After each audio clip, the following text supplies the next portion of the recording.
Now back to our game. Georgetown will get off to a hot start, leading 12-8, with all 8 of UNC's points coming from Patrick Ewing goaltends. Oh, wow. But the goaltends did set a precedent that the paint was a no-flight zone, especially for UNC freshman Michael Jordan.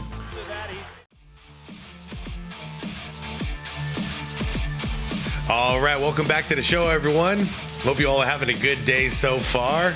So, new Woo Hoops video out, and this one's about Michael Jordan, I think. This one's titled "How a Japanese Shoe Brand Cost Adidas Michael Jordan." A Japanese shoe brand. Oh, that's Nike, isn't it? Okay. All right. I read the title before I started this reaction, and it didn't make any sense to me, but I think it makes some sense now. So anyways, there's so much I need to learn about this, so this is going to be a very interesting video. But I do believe the Japanese shoe brand is Nike, because Nike did not start here in the United States technically, but it's such a complicated story, I can't tell it to you. So let's see. Let's let Woo tell it to us. Guys, as I always do, I'm going to link the original video from Woo Hoops down below in the description. If you're not subscribed to Woo Hoops yet, I highly recommend it. Also, you see a list of channel members down there. Guys, it's been a couple days since I did a shout out on new channel members, so let's do this. I forgot if I shouted out Albert Smith III, which is a rejoin. We got Jedi Lab 710. Sounds like a fellow Star Wars fan. What's up, man? Thanks for joining in. We got Juan Luis Moya Viruches, I believe. Is it? So, my apologies if I mispronounce any of these. And then Jan92, welcome back as well. Guys, thank you so much for the support lately. It really means the world to me. Guys, without further ado, let's get into this new Woo Hoops video. I'm always excited for a new drop from him, so let's do this. Everybody, if you could like the video and hit that hype button, that helps me out a ton. And that's all I got to say. Let's do this. The date is February 9th, 1985. We're at the NBA dunk contest, where a rookie named Michael Jordan is about to take the stage, but not like everyone else.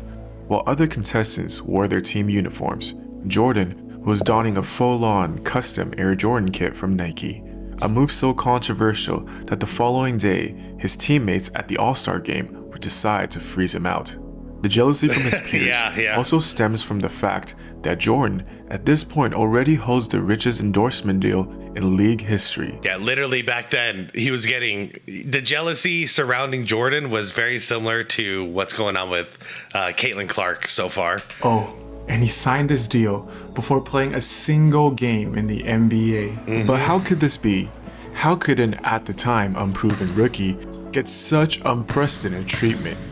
To begin, we must go back 3 years earlier to the 1982 NCAA Finals. From Wilmington, North Carolina, Michael Jordan. The 1982 NCAA Finals is one of the most iconic games ever played in college history. Besides the teams, this was also a battle of companies, sneaker companies to be exact. Nike versus Converse, with North Carolina repping Converse while Georgetown donned the swoosh. Ironically, the protagonist of our story at this point is on the side of Converse. No one in the world could have possibly predicted the impact this game would have on the future of Nike and their owner, Phil Knight. You can say Phil Knight was destined to be in the shoe industry. I mean, after all, he was born in 1938 Oregon. In that exact year, in that exact state, the oldest pair of shoes ever known in history will be uncovered.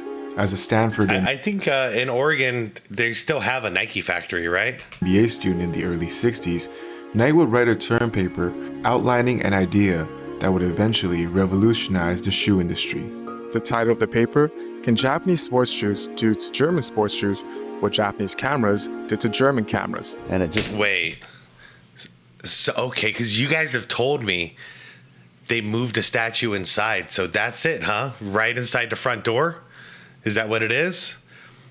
God, man, I got to get out there and see this while I'm still alive, dude.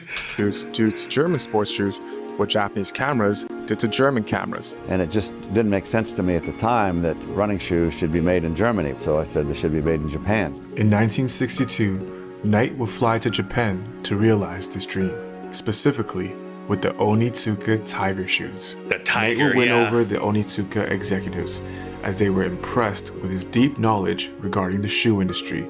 There was just one problem. When they asked him for the company name, Knight hadn't thought this far ahead. Thus, on the spot, he would improvise. The name will be Blue Ribbon. First place. But they asked me, what's the name of your company? I had to come up with something. When Knight walked out of the building, he was no longer just a visitor.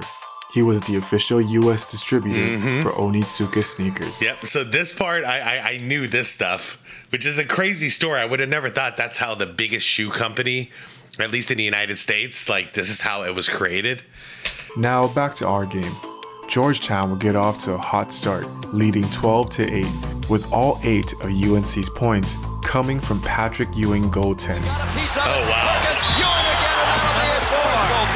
But Yeah, the it's an easy goaltends call. did set a precedent that the paint was a no-flight zone, especially for UNC freshman Michael Jordan. After that, he's altered Jordan's shot for the second time tonight. The Tar Heels will be led by James Worthy, who would score 18 first-half points, including this 15-footer. Here's Worthy. There shows his range. One of only 2 long-distance shots scored by UNC the entire game. At halftime, the underdog Hoyas will be holding on to a 1-point lead. While this game is on hold, let's check back in with Phil Knight and Oh, Blue man. Ribbon. I want to by watch that. 1970.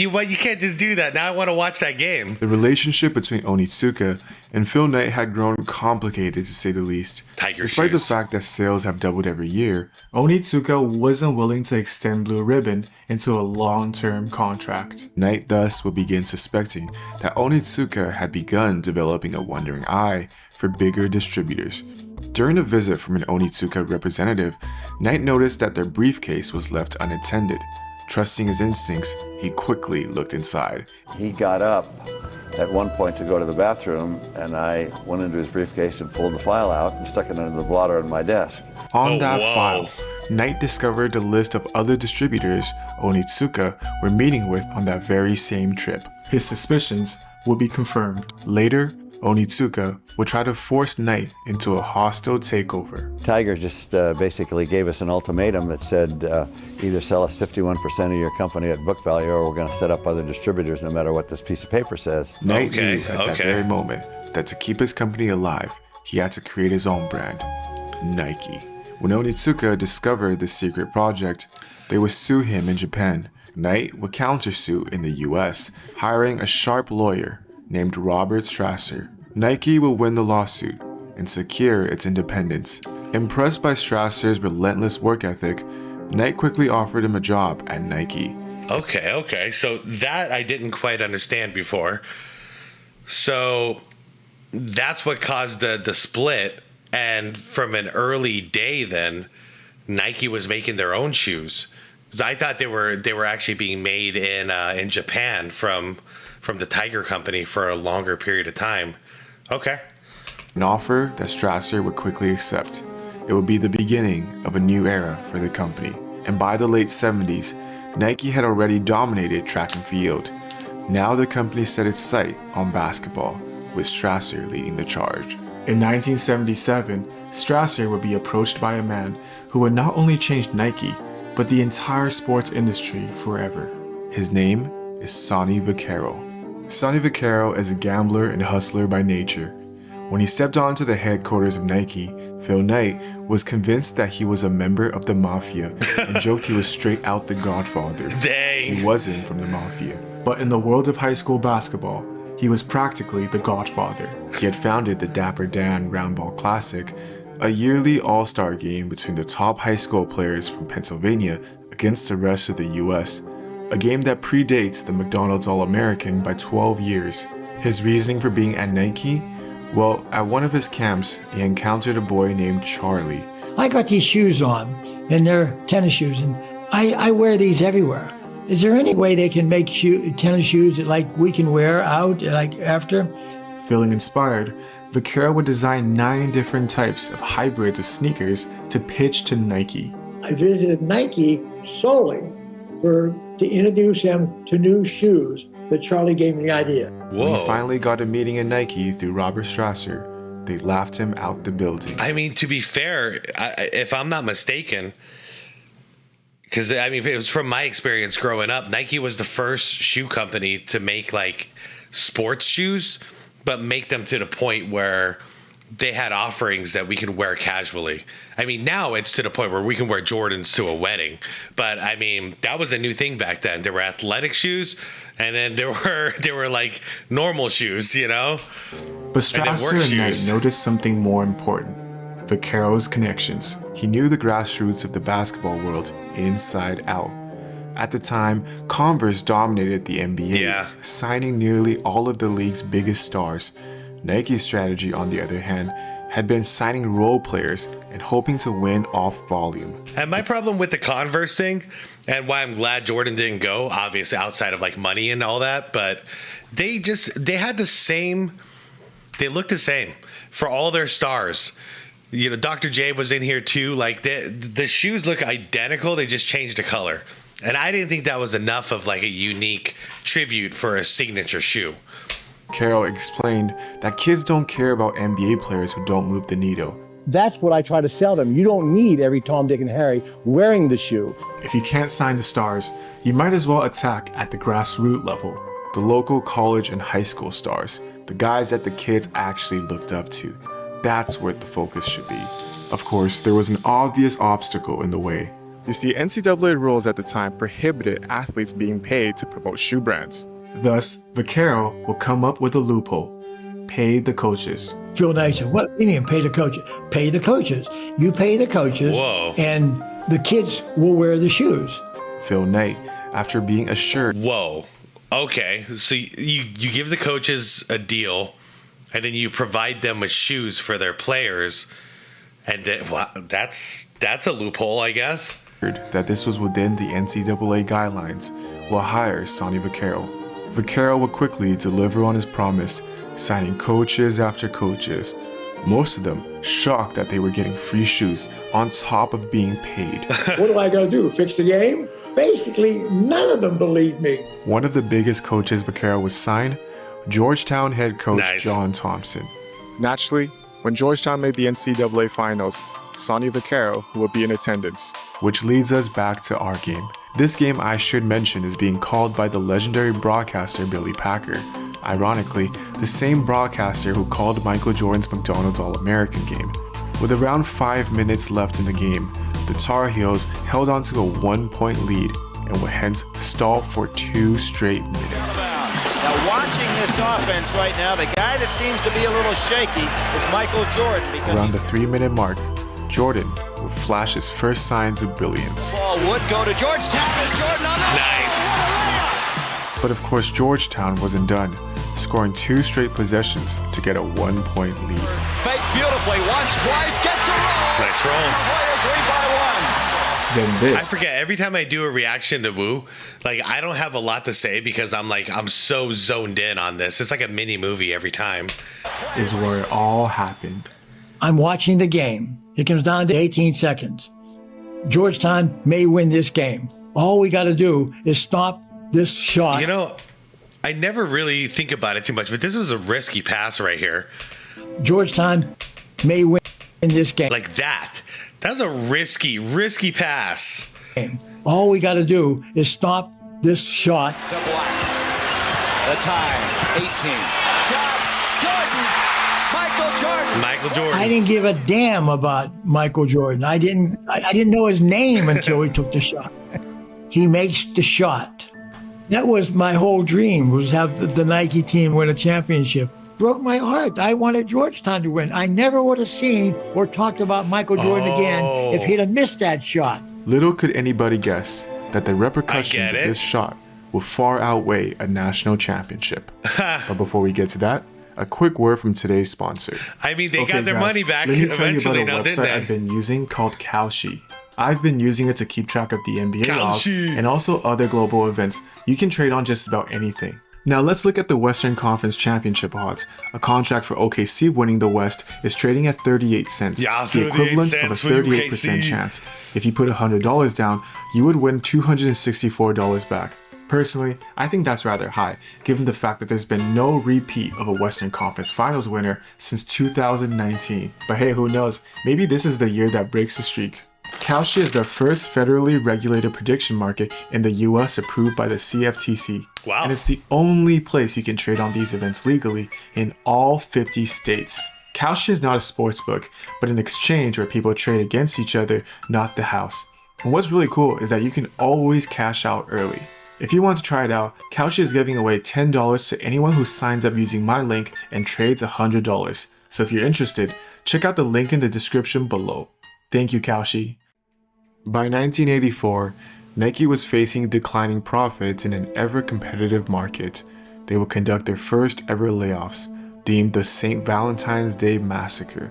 Meanwhile, Converse, after dominating the NBA sneaker world, would then set their sights on conquering the actual world, sponsoring the entire 1984 Olympics held in LA. However, 1984 did have a strong draft class.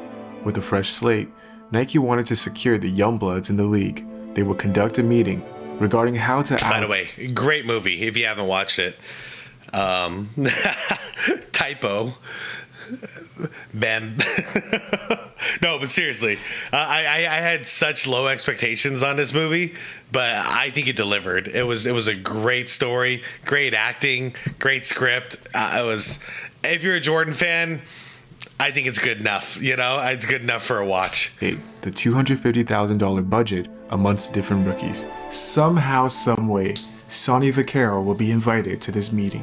And they invite me to a meeting that I never went to before. I had nothing to do with the pros until the Jordan meeting.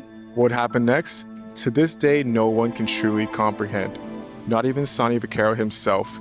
Vaccaro would suggest that they shall scrap the plan entirely and give the entire budget to Michael Jordan, who was not the first overall pick, not the second overall pick, but the third overall draft. Not one, not two. His plan was radical, to say the least. To market Jordan like a tennis player, to put their entire $250,000 budget into him. For context, the highest sneaker deal in the league at the time was $100,000 a year for Kareem Abdul-Jabbar. Wow. So why Kareem, Jordan? huh? Why is Sonny Oopsie. Vaccaro doing this? Has he been studying Jordan in his spare time? Nope, not at all. Completely the I assume the Kareems were basically the same thing, just yellow, kind of like Magic's. most confusing thing in my life. I saw Michael Jordan one time in my life before that meeting. I remembered that shot, that 18 seconds in my mind. I never thought about it again until that meeting. That was the reason I said to Nike to bet everything on it. Now, anyone Wow. else would have laughed Vaccaro out the office like they did with his shoes, but Strasser knew better, and he would ask Vaccaro a simple question. Would you bet your job on it? Vaccaro replied, sure. It cannot be overstated what had So just wait, is that the Matt Damon character then? happened. Sonny Vaccaro was asking Nike to pay the third overall pick, the biggest endorsement deal in NBA history, off one shot he saw him hit 2 years prior. And oh, by the way, the kid didn't even want to come to Nike. Also, I mean, to be fair too, though, by this point they saw what Jordan did in the Olympics, so I don't think it's fair to just say it was what he did in that NCAA championship. I mean, obviously that was a huge part of it, but I think they had to. He said, I don't get it, because he said I haven't thought about Michael Jordan since that shot, but how did he miss the whole '84 Olympics where Jordan was the talk of the town? And oh, by the way, the kid didn't even want to come to Nike. all through college, we wore Converse. And up to that point, my favorite shoe was an Adidas shoe. However, Nike did have something going for them that summer. I did mention earlier that the Olympics was being held in LA and that Converse was sponsoring the event.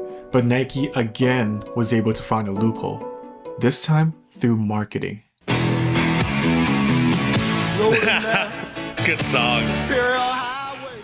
While players might be wearing Converse on their feet, Nike would dominate the national conscience, displaying billboards around iconic LA locations. Random thing, man, because that movie still makes me think of Naked Gun, like the original. Y'all seen the new one? Because I hear the new one is actually really, really good. And a national ad campaign titled I Love LA. And I even forgot to mention the star of Team USA, Michael Jordan. Vaquero would land a dinner with Jordan that summer at Tony Roma's in Santa Monica. There he would pitch him his vision. Look around at the billboards. Nike owns the marketing world. Now imagine all of that, but for Michael Jordan. After the dinner, Jordan would respectfully tell Vaquero that if Adidas came anywhere close, he would go with them. At the time that everybody was starting recruiting me about what shoes to wear, I was pro Adidas, the whole time. Vaquero thus became even more confident, as no way would Adidas pay a rookie more than double they were paying their top player in Kareem Abdul-Jabbar. Okay, so my bad. So Kareem was with Adidas, not with Converse. I got to look up what the shoes look like. After the meeting, Vaquero would build on this momentum, targeting Jordan's agent, David Falk, this time bringing along Robert Strasser. Wow, David Falk, longtime agent, stayed Jordan's agent for his whole career. I didn't know they met that early on. Strasser's official offer to Falk, a signing bonus of $200,000, base guarantee of $250,000 a year, and a 20-cent per pair royalty. David Falk would counter, $50,000 more in both the signing bonus and the base guarantee. In exchange, they would take a 10-cent cut for the royalty. Strasser, ever the math wizard, would quickly accept the terms. Now with Jordan's agent also agreeable, there was only one person left for Vaquero and Strasser to get on board. The most important party at Nike, Mr. Phil Knight. Now truly consider what Sonny Vaquero was suggesting at the time. To dedicate their entire budget into one unproven rookie, to dedicate their entire marketing to said rookie, to bet that the third overall pick would deliver, to bet that the NBA itself grow as a league. I mean, the league in the early 80s was still being tape delayed in the playoffs. Now what a turn of events though, looking back. Right? Just 2 decades prior, it was Phil Knight who was in their position, selling Onitsuka to trust him on his instincts. Now, he was the decision maker. Phil Knight up to this point was non-committal, but also not stopping their pursuit. Hence, Robert Strasser would come up with an idea to set up a dinner between Phil Knight and a trusted authority in the basketball world. Of course, Vaquero, being ever so connected, would have the perfect person in mind. Legendary broadcaster Billy Packer, the same man who also called that famous 1982 NCAA Finals. What? Okay, yeah, I'm learning a lot in this video. So, the guy at Nike, the big dog, is going to talk to a commentator? The guy who called this championship game? All right, let's see what they talked about.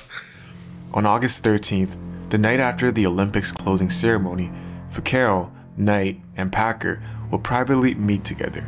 Now in Vaquero's book, he would go into great details about this meeting, but ultimately, Packer would relay a quote about Jordan from U.S. Olympics coach Bobby Knight. Now keep in mind that this is before Michael Jordan even played a single game in the NBA. Yeah. I mean, we all know what quote's about to come.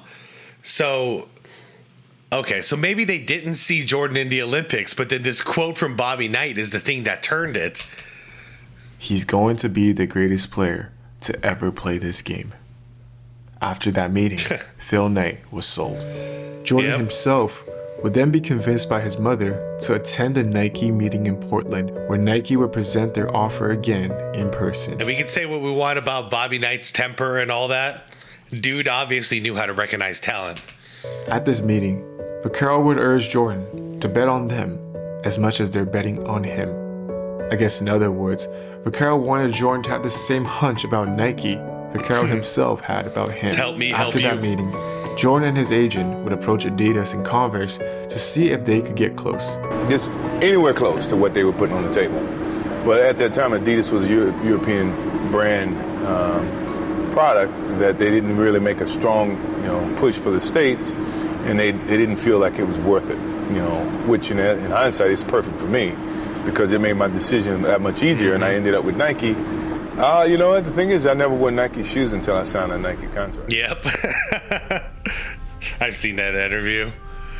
At the 1985 dunk contest, the world would be treated to the new dawn of men. Dude, what a gangster. Like, the full getup. I mean, freaking MJ.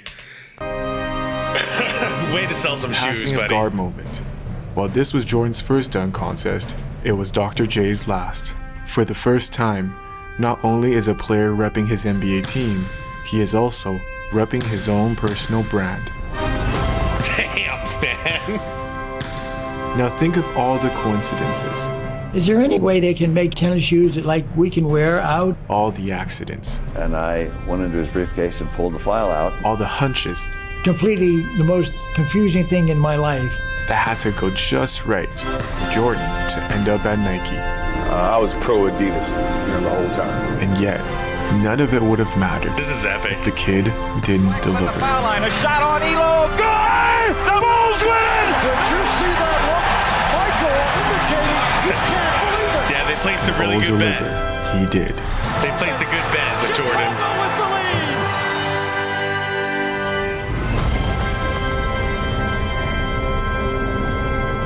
Wow.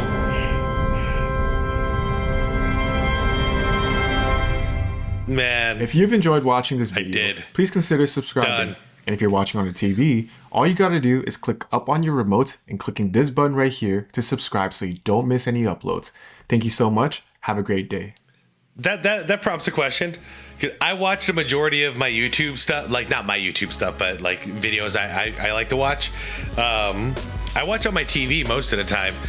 What about you guys? Like, I know I have like analytics and stuff. I can look up what like the majority of people are looking up, but like really, the ones who are watching this and who are commenting and all that stuff, what do you guys watch on your phone, tablet, laptop, computer, television? What is it? Also, man, Nike, like the fact that the deal almost didn't happen, at least the way the movie portrayed it, is wild, because that ended up being the most lucrative gamble. I think has any other shoe no other shoe company has made a better gamble in their life than they did with Michael Jordan. And like Woo's shows here, they did it before MJ even played a game in the NBA. Like, what a gamble. They double the amount of money he's going to get per shoe, thinking probably, okay, it's going to be short-lived. You know what I mean? Jordan will have a good couple of years and then it'll be off to the next person. But nope, that deal lasted now, didn't it? And then hell, he's got his own brand now along with Nike. It's just wild to think. This all started, 40 years ago? Yeah, about 40 years ago. And look at the empire it has become. It's just wild. I think about like my brother, every time there's a retro drop, like one of the retro shoes, like he's like waiting to try to bid on this stuff. Like, it's got such a culture. It's I've never seen anything like it when it comes to clothing, because most clothing brands, they come and they go. They achieve popularity for a while, and then 10 years go by and we all move on as a culture, society, to something different. It's 40 years, man. Everyone's still wearing Nikes and Jordans. So I don't think it's ever gonna go away. Anyways, you guys, go check out Woo's channel. I absolutely love it. Like, every video is like a mini documentary, and I think it's a wonderful channel. So link is down below for you guys. Shout out again to new channel members and old channel members. I appreciate you guys. I'll see you in the comments there. And yeah, do you guys own any Jordans? Let me know in the comments. All right. Right now I'm sporting a couple of pair of ones, but I do want to increase my collection. I want to get some 11s. That's the one I really want to get. The white with the black leather like wrap. Anyways, you guys, I'll see y'all in the comments. Thank you so much for watching. Like the vid if you could. Subscribe to the channel if you want more content like this. And if you want to support the channel, hit that subscribe plus. And guys, that's it. Most importantly, it's to be water, my friends.